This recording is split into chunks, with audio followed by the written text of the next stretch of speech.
My family gave my inheritance to my brother while I was paying their bills, then the bank called. My name is Priya Nalini. I'm 31 years old. For 6 years, I sent money home every month. Not occasionally. Not when it was convenient. Every month, on the 15th, regardless of what my own financial situation looked like. Rent. Groceries. My mother's medication. My younger brother Rajan's tuition. Bills that appeared in my email with the quiet assumption that I would handle them, because I was the one who had left home and built something and therefore I was the one who could. I sent $1,400 every month for 6 years. That is $100,800. I never once missed a payment. During those 6 years, my grandfather was quietly accumulating money in an account he had set up specifically for family emergencies. When he died, that account held $240,000.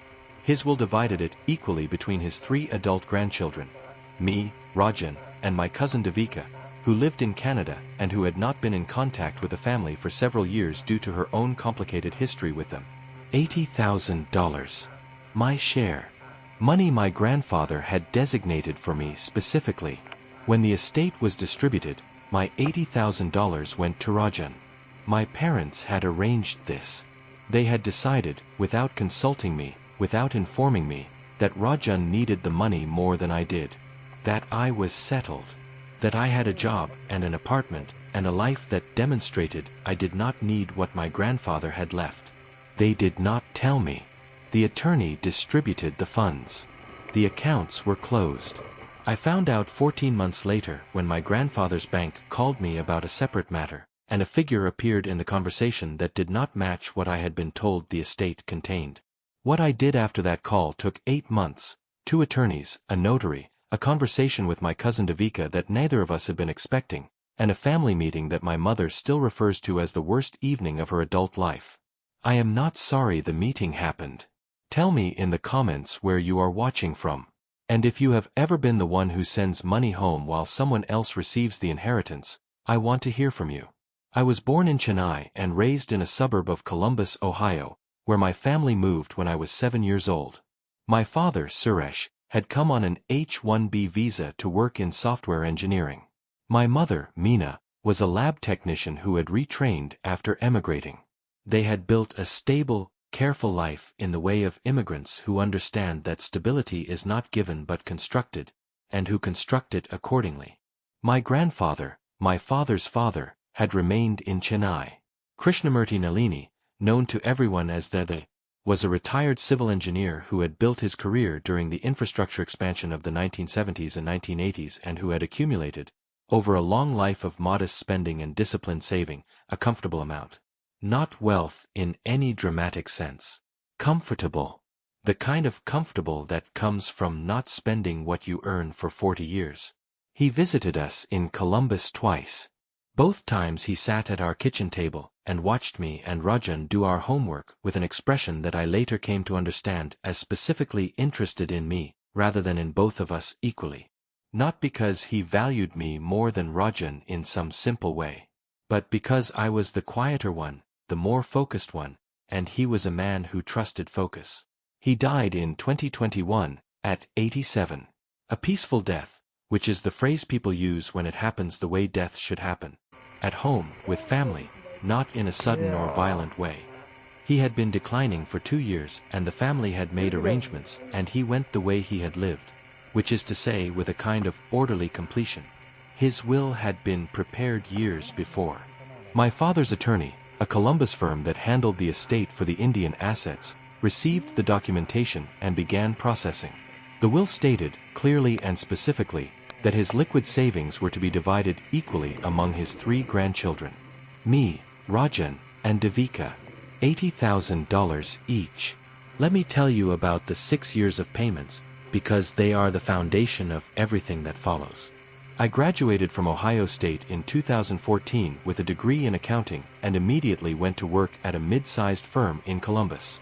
My starting salary was $52,000. I was 23 years old and I had student loan debt and an apartment, and for the first several months I was managing things with the thin precision of someone whose margins are entirely dependent on nothing unexpected happening.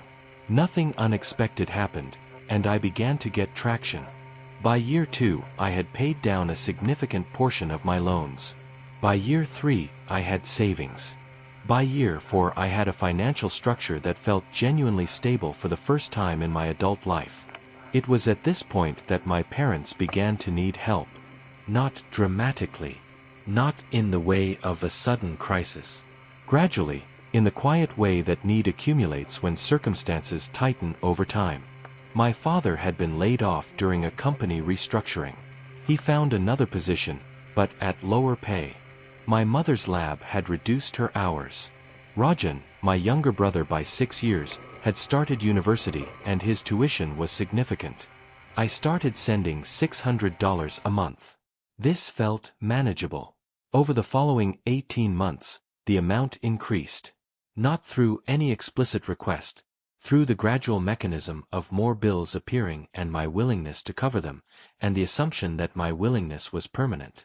By 2017, I was sending $1,400 every month. I want to be honest about the internal experience of this, because I think the honest version matters. I did not resent helping my family. They had brought me here, raised me, sacrificed in the ways immigrant parents sacrifice, and the expectation of reciprocal support was not alien to me or inconsistent with how I understood family. The remittance was a form of love and obligation that I accepted genuinely. What I did not accept, though I could not have named this at the time, was the invisibility of the contribution. The fact that sending $1,400 a month was treated as baseline behavior rather than extraordinary effort.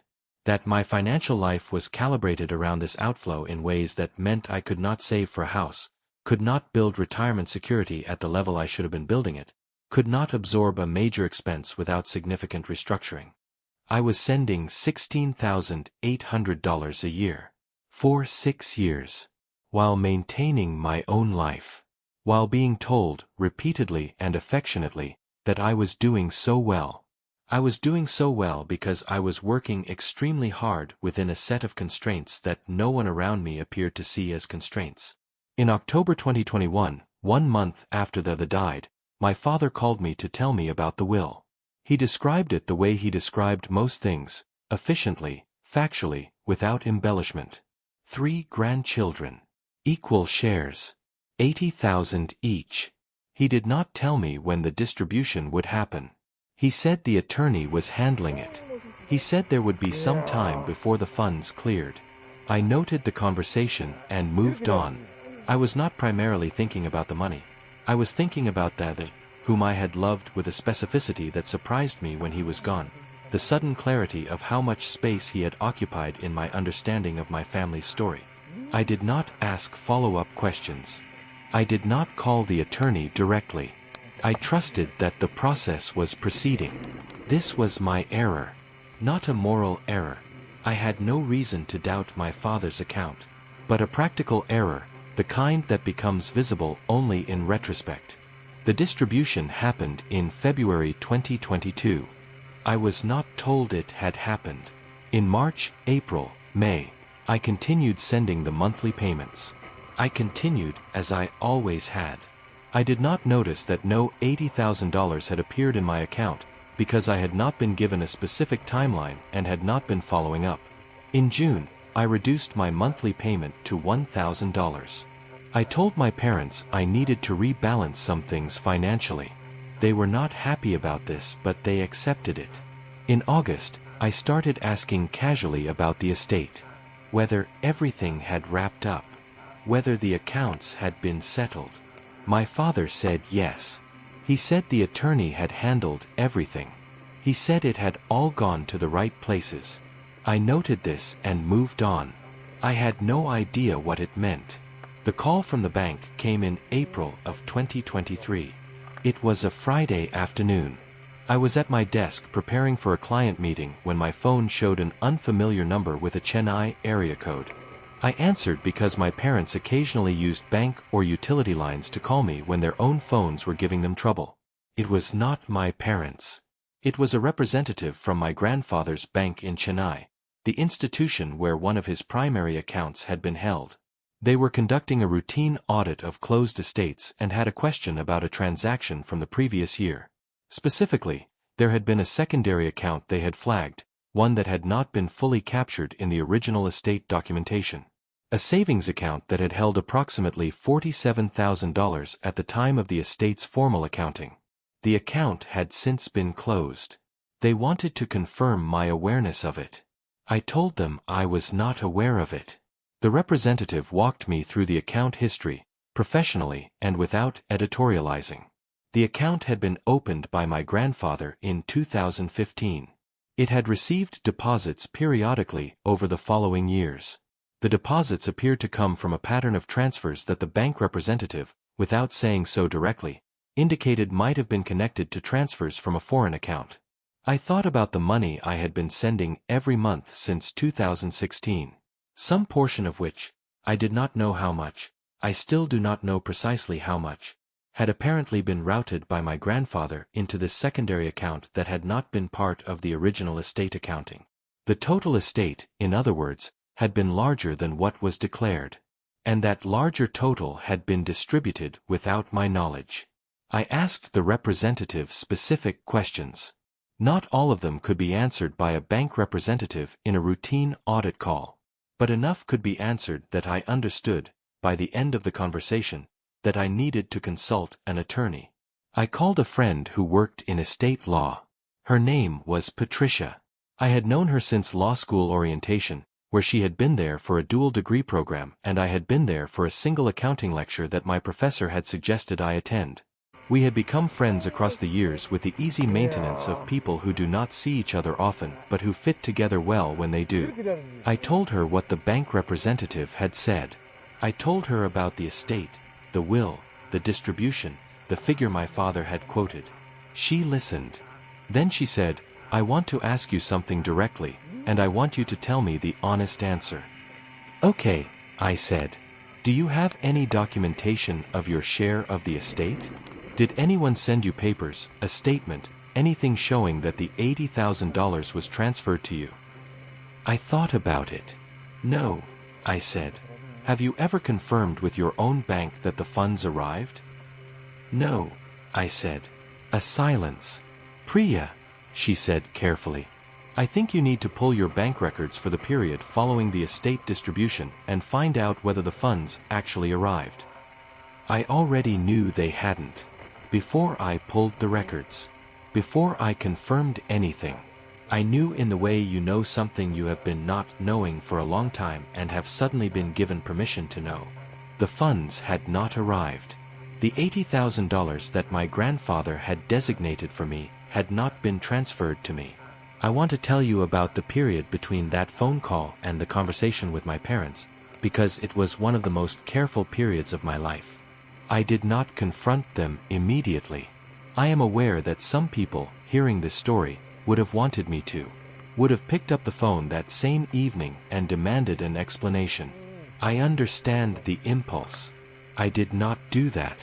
I did not do it for reasons that I have thought about carefully and that I still believe were the right reasons. The first reason was practical. Patricia had told me that the most useful thing I could do before any conversation was to understand the full picture. To gather documentation. To know what I was dealing with before I said anything to anyone who might shift their account in response to being confronted. The second reason was emotional. I had spent 6 years supporting my family with the genuine belief that what I was doing was chosen freely, and that the relationship was one of mutual care. I needed time to understand what I actually felt about discovering that something I had not chosen had been done to me. Not the choice to support them, that was mine.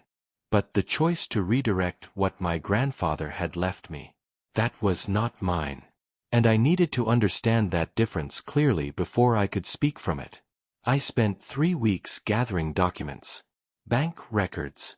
The estate attorney's file, which Patricia helped me request through proper channels. Communications related to the estate that I had received or sent. A careful timeline of what I had been told and when. I also contacted Devika. This was the part one had not anticipated. I had not spoken to Devika in 4 years. Our estrangement was not about anything specific between us. It was about the way family estrangements work, where one person's distance from the center creates distance from everyone at the center, and she had distanced herself from the family for reasons I only partially understood. I called her on a Sunday afternoon. She answered with the wariness of someone who has been managed by a family, and is always slightly braced for contact from members of it. I told her what I was discovering. Her silence lasted a long time. Then she said, "My share went to Rajan too, didn't it?" It was not a question. She told me that she had received a call from the estate attorney 18 months earlier. That the attorney had told her the estate was being distributed and that due to a family decision she would receive her share in a delayed format, that the funds would be held temporarily in trust due to complications she did not fully understand and that were explained to her in language that was technically accurate but practically obscuring. She had signed documentation agreeing to this. She had done so because she was, at the time, in the middle of her own complicated situation and had not had the capacity to question it carefully. "I should have asked more," she said. "I knew something felt wrong. I told myself I was being paranoid." "You weren't," I said. "No," she said. "I wasn't." Her $80,000 had also not arrived, or not in the form or timeline she had been led to believe. The documentation she had signed was, Devika told me, something she was still trying to fully decode with her own attorney. 2 of the 3 grandchildren. $160,000. Rajan's tuition. Rajan's apartment deposit. Rajan's car. Rajan's expenses, which I had been supplementing for 6 years while my grandfather's money, and apparently Devika's grandfather's money, went to the same place my monthly payments had been going. Patricia walked me through the legal landscape carefully over several weeks. There were multiple issues at play, each with its own set of implications and potential remedies. The misrepresentation of the estate value was the most straightforward. The bank's audit had identified assets that had not been declared in the original estate filing. This was not necessarily fraud. It could be the result of incomplete accounting, of records that were not fully accessible to the family at the time of the estate's formal processing. But it required investigation and correction regardless of the cause. The diversion of my share of the estate was more complicated. The documentation Patricia had helped me obtain showed that the distribution had been made to Rajan's account rather than mine. The will was clear. The will said equal division. The distribution had not been equal. "What are my options?" I asked. She laid them out. I could pursue correction through the estate attorney, demanding an accounting and redistribution. I could file a complaint with the state bar if I believed the attorney had acted improperly in facilitating the diversion. I could pursue civil action against the family members who had arranged the diversion. Or I could do some combination of these things in sequence. "What would you do?" I asked. "I would start with the conversation," she said. "Not because you're obligated to, but because you've been in this family for 31 years and you're going to have to live with whatever you do. Make sure you've given them the chance to account for themselves before you escalate. It protects you emotionally, and it demonstrates good faith if this goes further." I agreed. I scheduled the conversation for the first weekend in December 2023. I want to tell you about the conversation because I think the honest version of it is more useful than a version that turns it into a clear confrontation between good and bad. My parents came to my apartment. I had asked them to come to me rather than going to them, because I wanted to be in a space I controlled. This was Patricia's suggestion, and it was correct. I had prepared.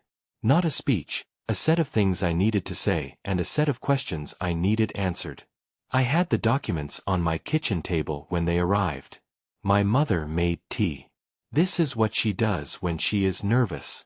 The making of tea is her way of creating a task that structures the first minutes of a difficult conversation. I let her make the tea. I sat down. I waited until she sat down too.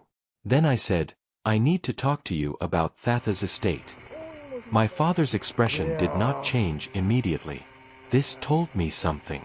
People who have nothing to hide react to that sentence with surprise or with the quick reorientation of someone who does not know what is coming. My father's expression was already managed before the sentence finished. He had been anticipating this conversation. "What about it?" he said. I put the bank statement on the table. The record of my account for the months following the estate distribution. No incoming transfer of $80,000. "This is my bank account," I said. "For the period after the estate distributed. The money didn't come to me." My father looked at the statement. Then he looked up at me. "There were complications," he said. "What complications?" My mother was looking at the table. Not at me. At the table. "Rajan needed." My father started. "Dad." My voice was quiet. I had practiced keeping it quiet. "Whatever Rajan needed, the money in that estate was not yours to redirect. It was mine. The left it to me. The will said so." "It was family money," my father said. "It was my money. The family." "Let me finish." He stopped. "I have sent you $1,400 every month for 6 years, I said. "That is $100,800. I did that because I wanted to support this family and because I believed we had a relationship in which the support went in both directions. I did not know that while I was sending those payments, you were also taking what my grandfather left me." My mother made a sound. Not a word. A sound. "I am not saying this to hurt you," I said. "I am saying it because it happened and because pretending it didn't happen is not something I am willing to do." My father said, "We were going to pay it back." "When?" He didn't answer. "Rajan has been working for 2 years, I said. "Has any of it come back to me?" Silence. "No," I said. "It hasn't." My mother reached across the table and put her hand over mine. Her hand was shaking slightly. "We made a mistake," she said. It was the first honest sentence anyone had said since they arrived. I looked at her. "Yes," I said. "You did." The conversation lasted 2 hours. Not everything was resolved. Some things cannot be resolved in a single conversation, and I was not expecting them to be. What was established? My father acknowledged that the estate funds had been redirected to Rajan without my knowledge or consent. He did not use the word diverted. He used the phrase used differently than intended, but the substance of what he acknowledged was the same. The money had been mine. He had redirected it. My mother acknowledged that she had known. That she had agreed to the plan. That she had told herself I was doing well enough that the adjustment would not harm me significantly. I asked her, "Did you count the payments I was making every month when you told yourself I was doing well enough?" She said nothing. "Because I was doing well because I was working very hard within a set of constraints that included sending you $1,400 every month," I said. Doing well and having margin are different things. I had almost no margin. She was crying by this point. Not dramatically. Quietly. I did not apologize for making her cry. I understood that my saying this was painful. I also understood that the pain of hearing it was significantly less than the pain of having lived it for 6 years without anyone acknowledging it. Rajan was not at the conversation. My parents told me they would speak to him.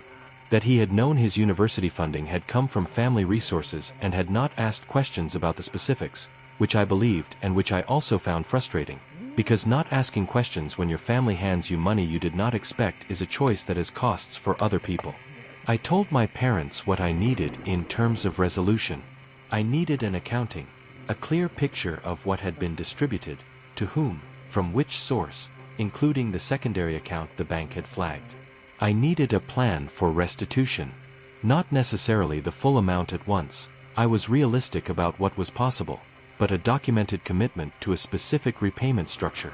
And I needed Devika to receive what she was owed. This was not negotiable for me. Her situation had been handled with even less transparency than mine, and her absence from the family did not reduce what she was owed under the will. My parents agreed to all three. Whether the agreement would hold, and at what pace, would take time to determine. But they agreed. I want to be honest about Rajan, because he is a person in this story, and not only a symbol of what was done to me. Rajan is 25 years old. He is not a bad person. He is a young person who benefited from a decision his parents made without disclosing to him the full picture of what that decision involved. He knew his education was funded by family resources. He did not know that family resources, in this instance, meant money his grandfather had designated for his sister. When my parents told him, when that conversation happened, which I was not part of but heard about afterward, his response was not defensiveness. He was upset. Genuinely. He called me that evening, and he did not have a prepared thing to say. He said, "I didn't know where it came from. I swear I didn't know." I believed him. Not because I am naive about what people claim not to know, but because his response had the quality of someone whose framework for their own past has just shifted in a way they did not anticipate. That kind of response is hard to perform convincingly. "I know," I said. "What do you need from me?" he asked. I told him. Not everything at once. Some of what I needed involved my parents' commitment rather than his. But what I needed from him specifically was honesty going forward. The acknowledgement, in the family's accounting, that the money had come from somewhere, and that somewhere mattered. "Okay," he said. "I can do that." He has been different since then. Not demonstratively, not with the performed remorse of someone trying to show something for an audience. Just different in small ways. He calls me more. He asks about my life specifically, not just generally. He sent me a birthday message this year that was longer and more personal than anything he had sent in years. He is trying, in the modest and imperfect way that young people try things. I am letting him. I received my first restitution payment in March 2024. A bank transfer from my father. $3,000. The beginning of a structured repayment that we had agreed, through Patricia as a mediating presence, would run over 36 months at a minimum of $2,500 per month. Total restitution, the $80,000 from the estate, minus whatever offset might be agreed upon for the estate expenses that my parents argued had been legitimately paid from the pool. The net figure we agreed on was $74,000. The remaining $6,000 was agreed to be a legitimate deduction for processing and distribution costs. Patricia had negotiated this settlement, and I had agreed to it because $74,000 over a reasonable timeline was more useful to me than the full $80,000 over a longer and more adversarial process. Devika's situation is still being resolved. I am in contact with her. Her attorney and Patricia have been in communication. The family's acknowledgement of what happened to her share is not yet complete, but it is moving. I stopped the monthly payments to my parents in January 2024. Not punishingly. I told them clearly, and in the context of the restitution agreement, that the combination of what I was receiving back and what I had learned about the larger picture meant I needed to restructure my financial relationship with them. My father's income has recovered somewhat. My mother has increased her hours. Rajan is employed. They are managing. They have managed before. They will continue to manage. I have begun building the things I should have been building for 6 years. A retirement account at the level it should be at for someone my age. A house fund, I have not bought yet, but I am 2 years from having the down payment I want. An emergency fund that could absorb a genuine emergency without me having to call anyone for help. The margin I always should have had. There is one more thing I want to tell you. In cleaning out my grandfather's files, materials that came to me as part of the estate's personal effects distribution, I found a letter he had written and apparently not sent. It was addressed to me, undated, written in the careful, formal English he used for written communication, which was different from the warmer, more informal way he spoke. He wrote that he had been watching the family from a distance and that he had understood, across the years, that the financial arrangements within it were not always equitable. He did not use the word unfair. He used the phrase not fully balanced. He wrote that he had tried, through the provision in his will, to provide me with something that was specifically mine and that could not be absorbed into the family's general accounting. He wrote, "You have been generous in ways the family may not fully appreciate. I appreciate it. I want you to have something that appreciates you back. Something that appreciates you back." He had meant the money to do something that the family had not done. To say, "I see your effort. I see what it costs. This is mine to give and I give it to you." The money did not reach me the way he intended. But the letter did. And the letter said everything the money was meant to say. I have it framed. It is on the wall above my desk. I look at it when I am having a hard day and I think about a man who saw me clearly from the other side of the world and found a way to say so. He was right that I would need it. He was always right about the things that mattered. My name is Priya Nalini. I am 31 years old. I sent $1,400 a month for 6 years. I found out my grandfather's money had been redirected. I gathered the documents. I had the conversation. I built the restitution agreement. I stopped the payments. I have a framed letter above my desk from a man who saw me clearly. I have a house fund growing every month at the rate it should have been growing 6 years ago. I have a cousin in Canada who called me last month just to talk, which we had not done in years, and who said at the end of the call, "I'm glad you made the calls you made. I wasn't going to. I needed you to start it. I am glad I started it. I am glad I knew what I was owed and found the language to say so. And I am glad my grandfather wrote that letter, even if he never sent it. Something that appreciates you back. That is what I have been building toward. That is what I am building now."